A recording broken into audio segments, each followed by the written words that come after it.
Olá, essa é a terceira edição do Circuito Silagem 360, uma websérie oferecida pela Brevante Sementes através do seu programa Silagem 360. Eu sou Éder Arakawa, líder de marketing da Brevante Sementes. Estamos aqui em Carlos Barbosa, no Rio Grande do Sul. Nessa terceira edição vamos falar sobre gestão, boas práticas e, claro, sobre as tendências e inovações que estão vindo para o segmento de produção animal.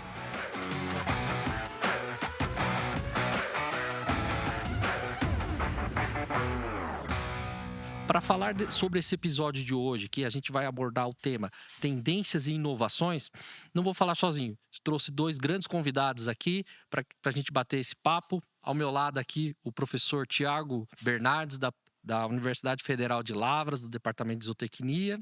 Professor, fica à vontade para se apresentar. Muito obrigado pelo convite. É um prazer estar aqui com vocês hoje. Bacana. E também conosco aqui o Lisandro Rambo, que é o nosso líder de produto de milho e forragens para a Corteva do Brasil e Paraguai. Muito bom estar aqui. Obrigado pelo convite.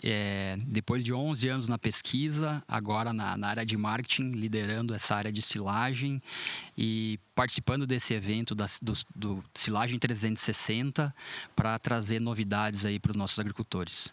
Sejam bem-vindos a todos e aproveito para convidar vocês a assistirem os outros episódios dessa websérie do Circuito Silagem 360, que está disponível nos nossos canais da Brevante Sementes.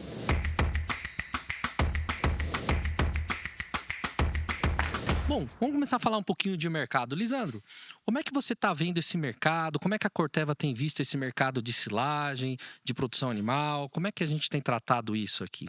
Bom, o mercado de silagem basicamente se concentra no mercado de milho verão, né? Segundo os dados da Kainatec, no último verão nós tivemos mais de 1.300.000 hectares de silagem. Isso representa em torno de 30% do mercado de milho verão. Então é um grande mercado. Ele é um mercado que tem aumentado o investimento em tecnologia. Para se ter uma ideia, hoje nós temos em torno de 45% de alta tecnologia, um aumento também na média tecnologia. Então, somando alta tecnologia e média tecnologia, nós temos praticamente 90% do mercado. Então, é um mercado muito importante que a Corteva tem colocado foco. Bacana. Bom, e é importante também, né, Lisandro, a gente comentar que o Circuito Silagem 360 é uma das ferramentas do programa Silagem 360 da Brevante, né, o qual a Brevante tem como objetivo, né, estar comprometida até a ensilagem e compromissada após a ensilagem. Ou seja, né, a nossa missão é ajudar o pecuarista a ter uma silagem de alta qualidade, né, e dali em diante, após a ensilagem, né, levar informações com parceiros, como o professor Tiago Bernardes e outros parceiros que nós temos aí, né, para que ele consiga usufruir de toda a tecnologia que a Corteva coloca na Brevante Sementes através dos seus híbridos. Professor, falando sobre inovações e tendências, né? Composição de dieta, o que o senhor tem visto aí de novidade nos últimos anos aí que a gente pode tratar aí como tendência aí pro segmento? Bem, a silagem de planta inteira de milho sempre foi, e continuará sendo a matriz nutricional de uma dieta de vacas em lactação, né? Cerca de 40% a 50% da dieta da vaca é composta por silagem de planta inteira de milho e, obviamente, os demais ingredientes eles vêm em função de como está aquele alimento naquele momento, né? Mas a gente também tem visto que, embora essas tecnologias não sejam novas mundialmente falando, mas aqui no Brasil também tem crescido outras silagens, outros alimentos que são derivados do milho, né? Uma substituição gradual do milho seco moído por silagem de grãos úmidos ou até por milho reidratado, né? E ultimamente mais por silagem de espigas. Então também são opções que os produtores aí podem compor a dieta deles baseado na planta de milho, né? E, obviamente, quando um produtor usa fontes de amido de alta degradação, como essas silagens, né? Ou seja, usa menos milho seco moído e mais essas últimas silagens que eu citei agora, há necessidade de se trazer uma fonte secundária de fibra, que nós chamamos, que seria um feno, um pressecado, ou às vezes até uma forragem fresca. Então, também, esses alimentos também estão crescendo nas fazendas leiteiras, né? Justamente por essa necessidade de fazer um balanceamento mais físico da dieta, fazer com que essa vaca possa mastigar, dar mais saúde ruminal a ela, manter ou aumentar gordura no leite, que tem relação também com inserção de fibra, né? Alguns programas no Brasil hoje têm bonificado o produtor por programas de qualidade do leite, né? Como gordura e proteína, e isso está ligado, obviamente, a vários fatores dentro da fazenda, mas está ligado também à sua nutrição, né? Então, acho que essas são as novas tendências e elas continuarão sendo aí para os próximos anos. Bacana. Professor, o senhor roda, né, eu acompanho o senhor nas redes sociais, o senhor roda outras regiões do mundo, outras regiões produtoras. O que o senhor tem visto de diferente lá fora sobre esse do ponto de vista de silagem? É silagem de milho também ou não? O que o pessoal tem usado aí? O que o senhor tem visto aí? O que o senhor pode compartilhar conosco? Sim, sem dúvida nenhuma. O continente europeu e norte-americano produz leite com base em silagem de milho, né?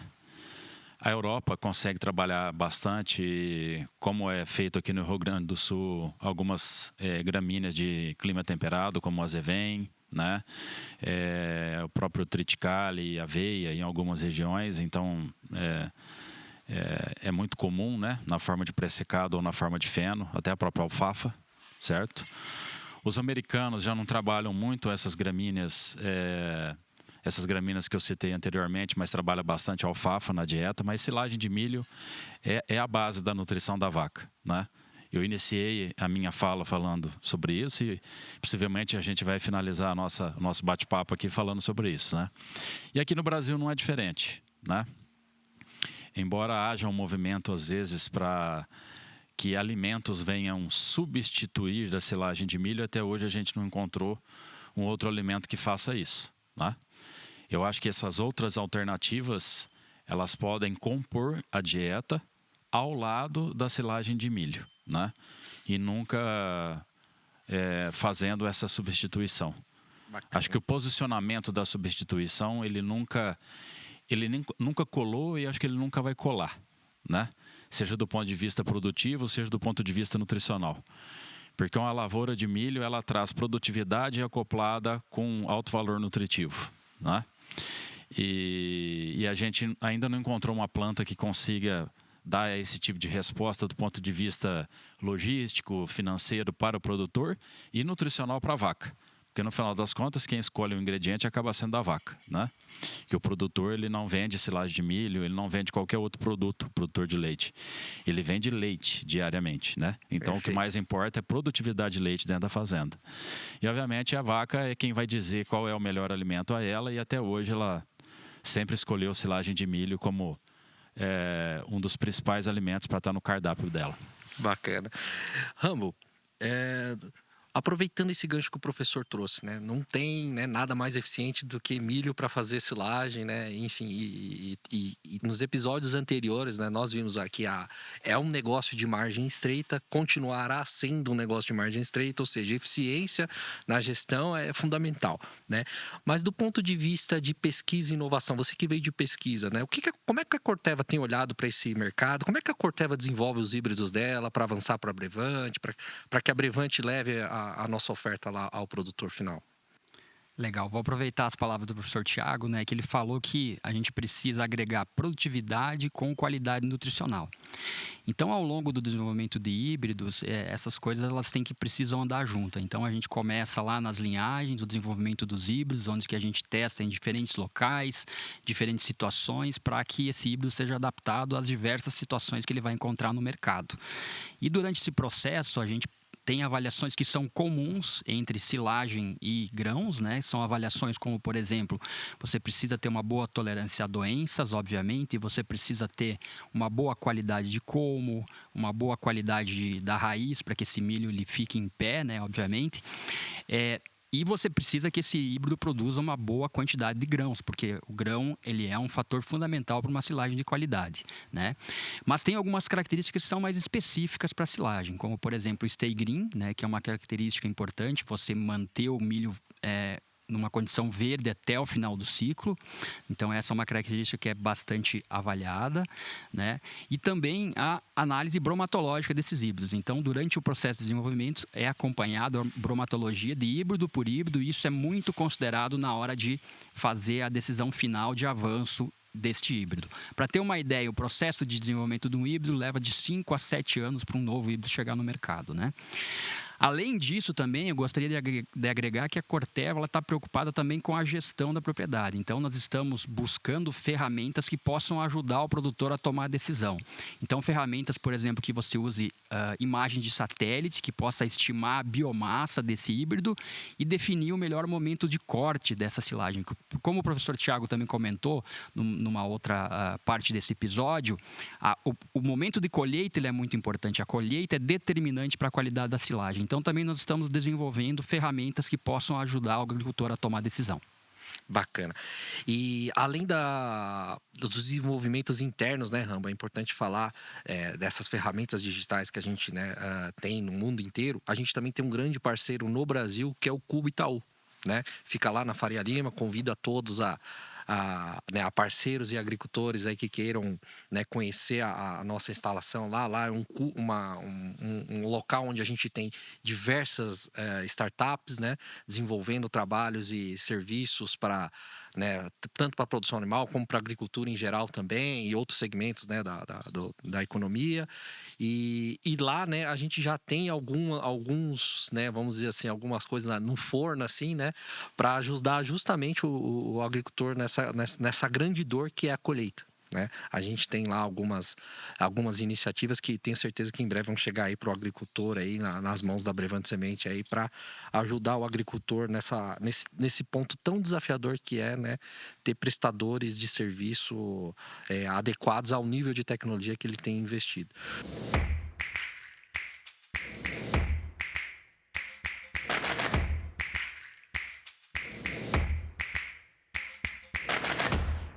Professor, nos demais episódios a gente tem falado muito de gestão, né? Como é que o senhor vê essa questão de serviço digital? Como é que o senhor acredita que o produtor brasileiro, o senhor conhece tão bem eles, que conhece, né, em todas as regiões, o senhor acredita que ele já está usando, que ele ou ainda está muito longe? Como é que o senhor vê essa adoção de serviços digitais aí para ajudar o pecuarista brasileiro aí? Acho que é um processo que está no seu início, né? Acho que é uma tecnologia ainda que precisa ser trabalhada. A inteligência artificial é o momento, vamos dizer assim, né? Nos últimos 5 anos cresceu muito isso, né? Mundo afora. E o Brasil, como tem a sua raiz baseada na agropecuária, obviamente vai ter isso dentro das fazendas, né? Foi citado aqui a questão da imagem, né? Para mensurar aí produtividade. Algumas colhedoras hoje têm trabalhado, por exemplo, com o uso de NIR, fazendo a leitura diretamente da amostra que está passando pela colhedora e aí dando composição química daquela forragem que está sendo colhida, né?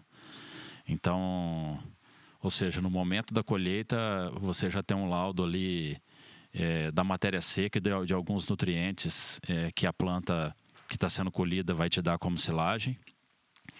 Obviamente, isso não vai substituir uma análise de composição química do alimento no momento da formulação da dieta, mas já consegue dar um direcionamento para esses produtores, né?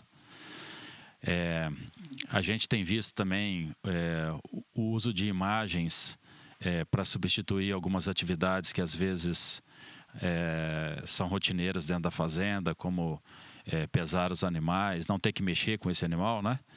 Você simplesmente por meio de uma imagem você consegue fazer diversas identificações que estão acopladas a eles, né?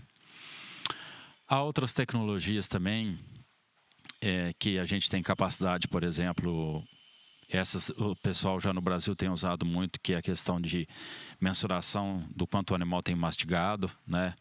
Por meio, às vezes, do colar, o animal usando um colar, ou às vezes de dispositivos que são inseridos dentro do rumen, né?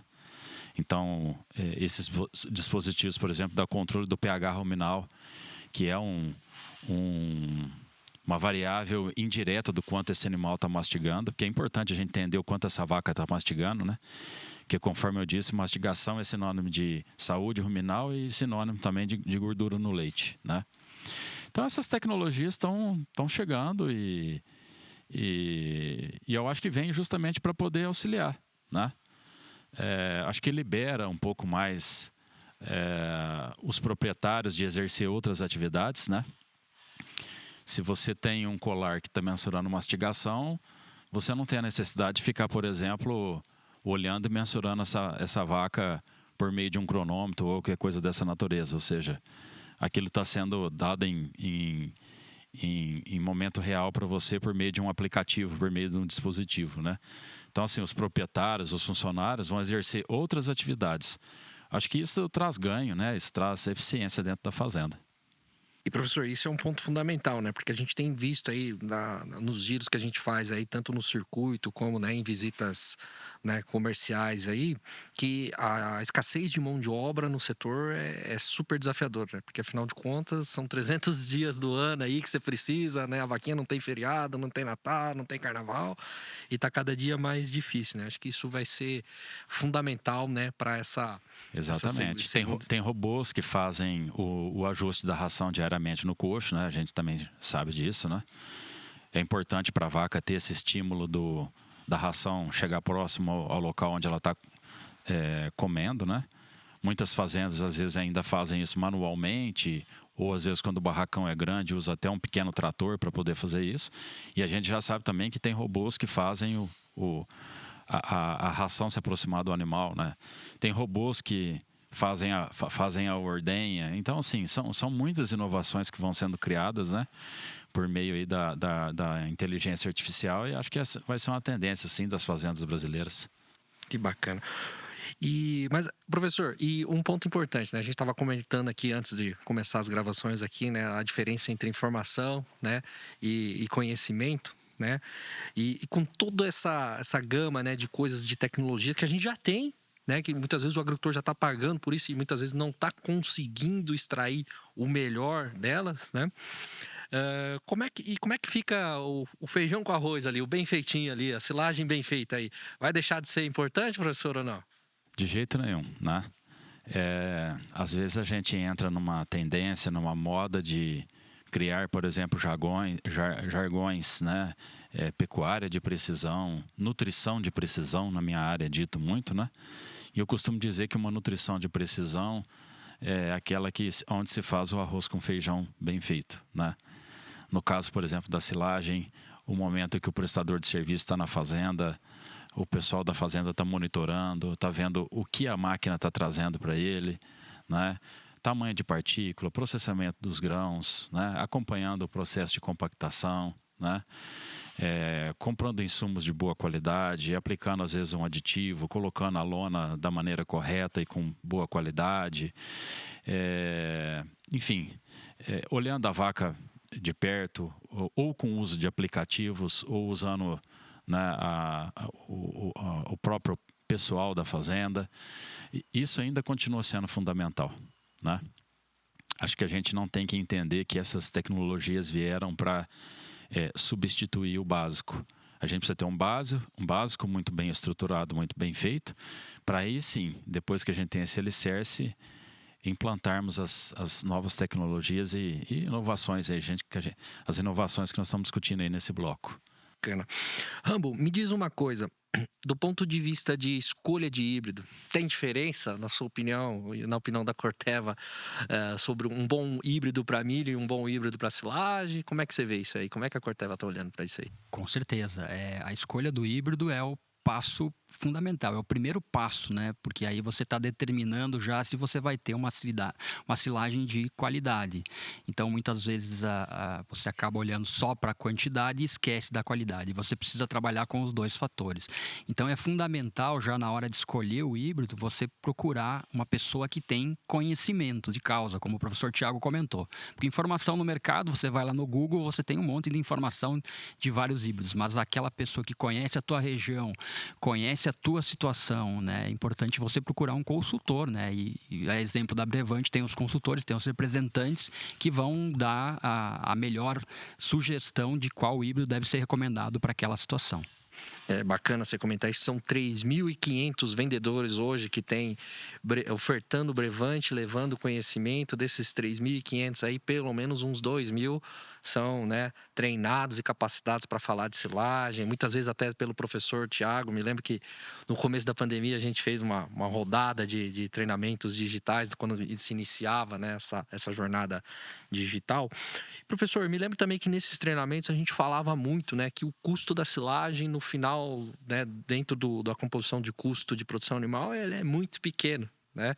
E às vezes a gente ali na negociação fica ali, não, tira o TSI, né, o tratamento de sementes industrial, que traz tantos benefícios, né, e tanta facilidade para o agricultor.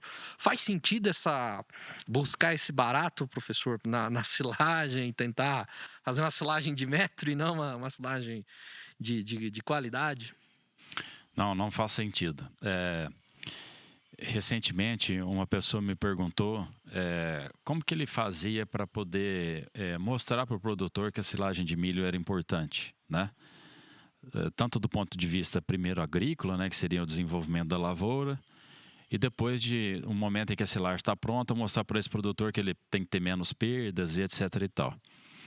E aí eu fiquei pensando na resposta e depois eu cheguei à conclusão que talvez, não estou dizendo que seja a maneira mais correta, mas com certeza eu acho que impacta, que é justamente chamar esse produtor na frente do coxo, no momento que a vaca está comendo, e dizer a ele que 50% do consumo daquela vaca diariamente é de silagem de milho, né?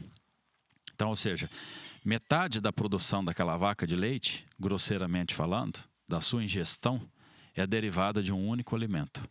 Acho que nada mais importante do que, né, o número fala por si só, certo? Então não é um alimento onde nós devemos economizar, seja do ponto de vista agrícola ou zootécnico. É justamente o alimento onde nós temos que investir, né? Às vezes o produtor fica preocupado com farelo de soja, com os outros ingredientes, que obviamente também tem o seu custo, né? A gente não está aqui subestimando. Mas o alimento que representa metade da dieta é a silagem de milho, né? Que está trazendo fibra, mastigação, saúde ruminal, está trazendo amido, amido traz energia, amido ajuda a dar leite, enfim, é um alimento fundamental na dieta desses animais e que o número fala por si só. Então, chamar o produtor e mostrar a ele que 50% do que a vaca está consumindo, acho que é uma maneira de poder deixar ele alerta no que ele tem que fazer em termos agrícolas e zootécnicos.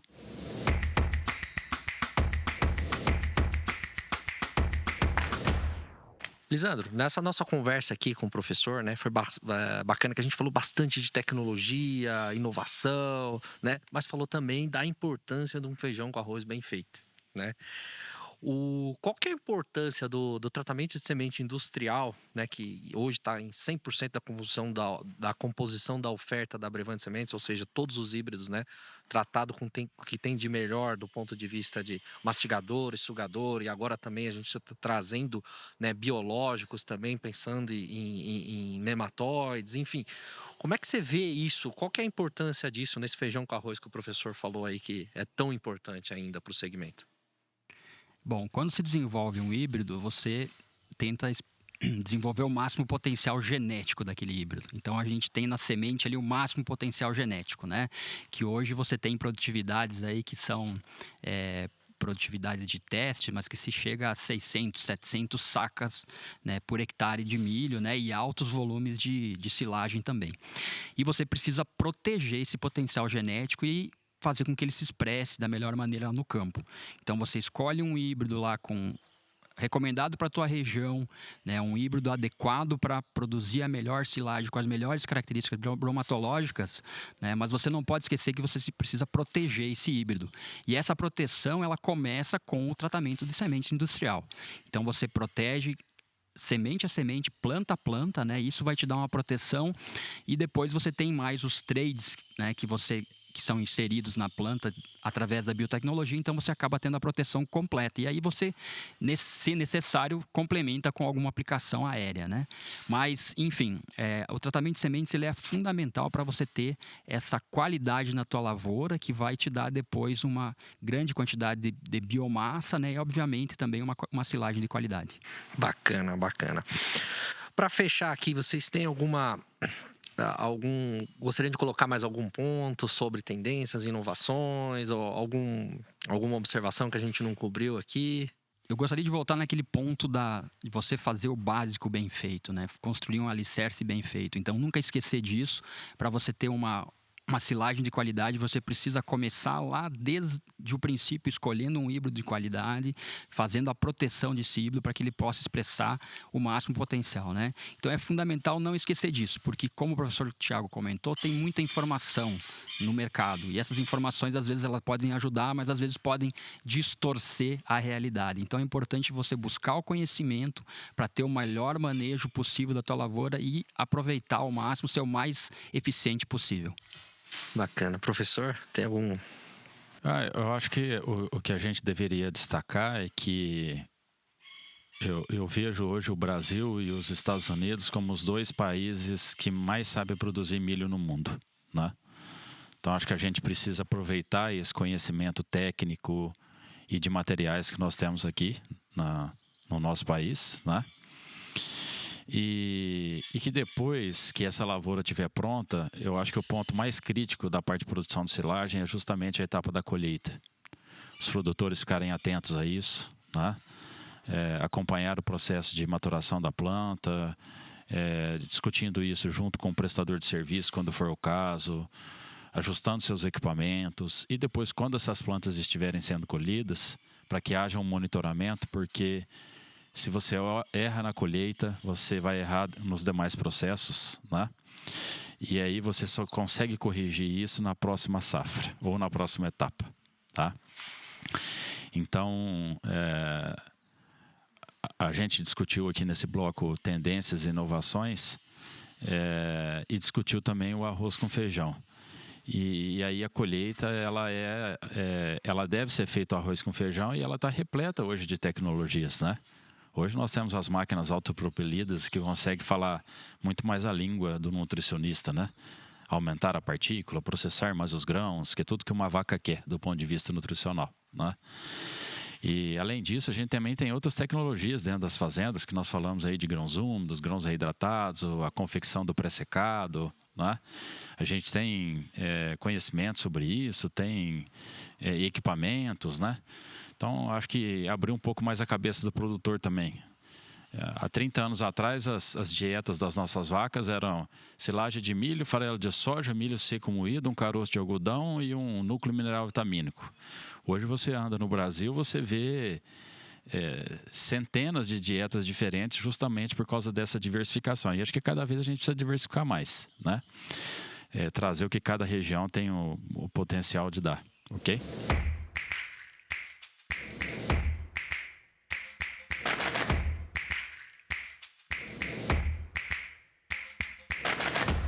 Bom, pessoal, esse foi o terceiro episódio da websérie Circuito Silagem 360. Muito obrigado, professor Thiago, Rambo, amigos de casa aí.